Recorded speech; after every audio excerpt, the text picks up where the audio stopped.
naarta kuleelkeedu waa mid aad u daran, salkeeda hoosena waa mid aad u dheer. nacuudu billaahi casa wajalla minha wamaa fiiha waman fiiha. wuxuu yidhi rasuulullaahi muxamed calayhi asalaatu wassalaam: uuqida cala annaari alfa sanatin xata axmarat. waxaa naarta la shidayay oo la holcinayay 1,000 sano ilaa ay ka geduudatay. humma uuqida calayha 1,000 sanatin xata byadat. kadibna waxaa la sii shiday 1,000 sano oo kale ilaa ay ka caddaatay. humma uuqida calayha 1,000 sanatin xata swadat. kadibna waxaa la sii shiday 1,000 sano oo kale ilaa ay ka madoobaatay. fa hiya sawdaa'u mudlima. naartu waa mid madow oo mugdi ah. sidoo kale wuxuu yidhi sala allahu calayhi wasalam: ishtakat innaaru ilaa rabbiha. naarta ayaa rabbigeeda u ishtakootay ama u cabatay. faqaalat waxay tidhi: yaa rabbi akala bacdii bacda. ilaahayow qaarkayga ayaa cunay qaarka kale. fa adina lahaa binafasayn.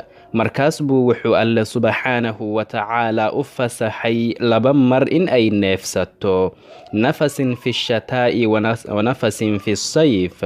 labadaas mar oo kale ah xilliga jiilaalka iyo xilliga dayrta. fa huwa ashaddu maa tajiduuna min alxar wa ashaddu maa tajiduuna min azamhariir. waana xilliga aad aragtaan kuleelka ugu daran iyo xilliga aad aragtaan qabowga ugu daran.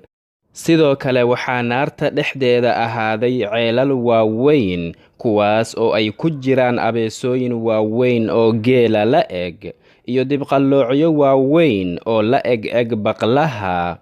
markii ahlu naarka naarta lagu tuuro ayay ooga soo baxayaan godadkooda. markaas bay faruuryahooda iyo maqaarkooda iyo timahooda intay ka qabtaan hilbahooda goggoyn doonaan ilaa iyo cagaha. waxayna dhedhansiin doonaan xanuun aad u daran ilaa uu naarta u qayla dhaansado oo uu ku cararo isagoo ka cararaya. waxayna odhanayaan: annaar annaar. abeesooyinkii ayaana dabayaacaya ilaa ay ka arkaan naarta kuleelkeeda. kadibna waxaa dib uga soo laabanaya abeesooyinka iyo dibqalloocyada iyagoo raxan ah. وعن ابن مسعود رضي الله عنه قال: وحا ابن مسعود رضي الله عنه لقوريي إن أكيري قولكي إبئي أها: زدناهم عذابا فوق العذاب. عذاب أيان عذاب أوغو كردرينا.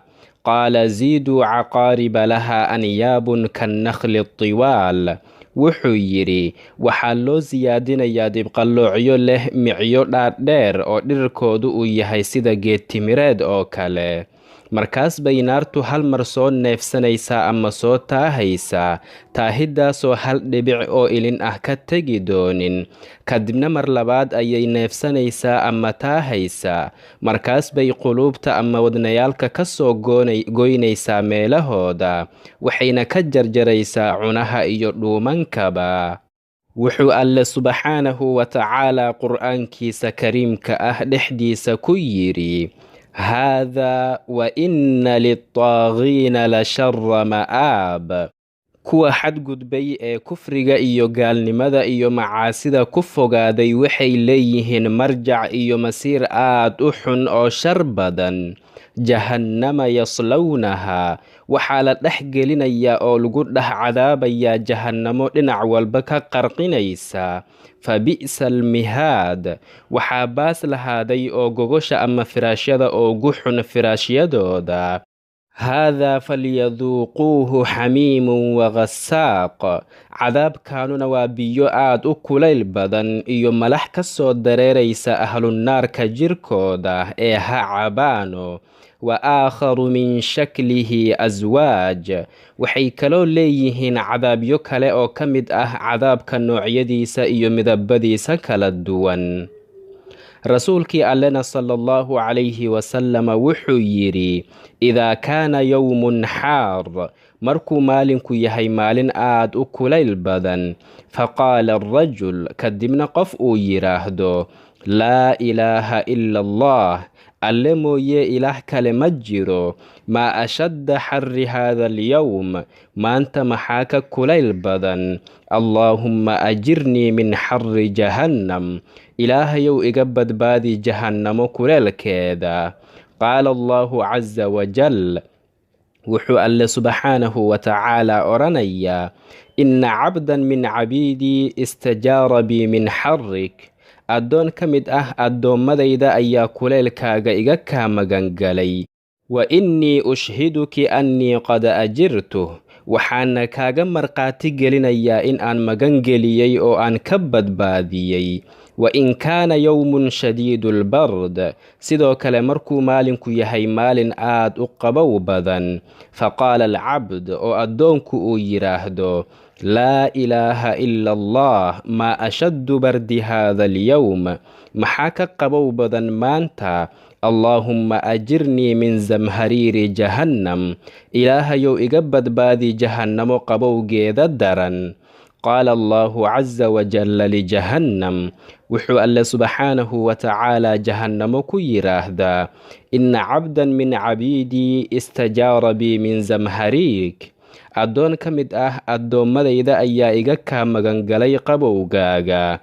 wa innii ushhiduki annii qad ajirtu, waxaana kaa markhaati gelinayaa in aan ka magangeliyey. qaaluu wamaa zamhariiru jahannam, dadkii ayaa waxay ku yidhaahdeen, maxaa loola jeedaa jahannamo zamhariiradeeda.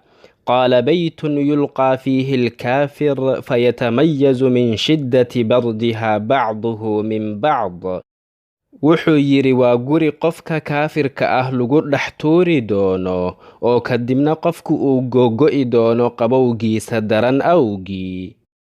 wuxuu imaamul albaaniyi raximahullah silsiladda daciifka ku yidhi, kani waa xadiis munkar ah. balse haddii uu qofka muslimka ah marmar ducadan ku ducaysto isaga oo aanan ictiqaadsanayn in xadiiska nabiga sallallahu calayhi wasalama loo nisbaynayo, ama uu alle subxaanahu wa tacaala ka magangalo jahannamo iyo zamhariiradeeda iyo wax la mid ah, wax dhib ah ama dembi ah dushiisa ma saarnaa. qaala ibnu mascuud, wuxuu yidhi ibnu mascuud radiyallahu tacaala canhu wa ardaah, azamhariiru huwa lownun min alcadaab, zamhariiradu waa nooc ka mid ah cadaabka. wa huwa albardu ashadiid, waana qabow aad u daran. xataa ina ahla annaari idaa ulquu fiih, xitaa ahlunnaarka markii lagu tuuro, sa'aluu allaha an yucadibahum binnaari alfa sanatin ahwanu calayhim, waxay alle weydiistaan in beddelkeeda uu 1000 sano naar ku cadaabo in ay ooga fududdahay. markii kaafiriinta ama gaalada naarta lagu cadaabo oo ay gubtaan oo ay cawdaan ayaa waxay arkayaan dabayl qabow, markaas bay naarta kuleelkeeda uga cararayaan qabowgaas daran. markii ay ku dhacaanna wuxuu qabowgaasu burburinayaa lafahooda ilaa ay ka maqlaan lafahooda oo jajabaya. lafihii ayuu ka jajabinayaa, hilbihiina waa uu ka ridayaa, markaas bay naarta uga cararaan.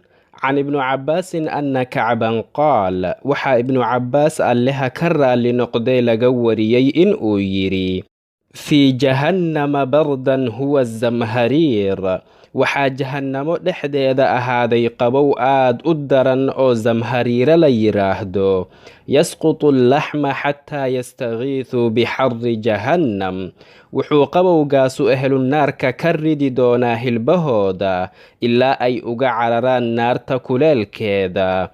azamhariiru lownun min alcadaab, zamhariiradu waa nooc ka mid ah cadaabka. فاللهم أحينا في الدنيا مؤمنين طائعين، وتوفنا مسلمين تائبين، وكلنا معينا ومجيرا إنك كنت بنا بصيرا. فاللهم إنا نعوذ بك من النار ونسألك الجنة والغفران برحمتك يا أرحم الراحمين يا رب العالمين. هذا والله تعالى أعلى وأعلم، وصلى الله وسلم وبارك على سيدنا محمد وعلى آله وصحبه أجمعين. والسلام عليكم ورحمة الله وبركاته.